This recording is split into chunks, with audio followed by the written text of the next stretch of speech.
Leasebacks are also referred to sale-leasebacks. That's when there's a tenant in place. The tenant is actually the owner of the building. Right. Now they want to sell the building to someone else, but they want to stay in that same building and continue to pay rent to the new owner and be a tenant for the new owner. So that's called a sale-leaseback. George, if your company occupies an entire building, you own the building, right. You decide you want to free up your balance sheet, convert real estate to cash, you have a need for cash for whatever reason, you'll put your building on the market, an investor will come by and buy the building with you in place, paying the scheduled rent that's in some lease that you'll draw up between yourself and the investor, and you now become a tenant.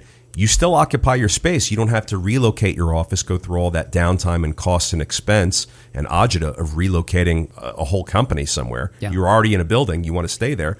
But instead, you now just pay rent. Instead of paying taxes and insurance on owning the building or a mortgage if you have that too, you now just pay rent. And the property owner is now your landlord. Mm-hmm. You pay rent to the landlord. The landlord gets a return on their investment.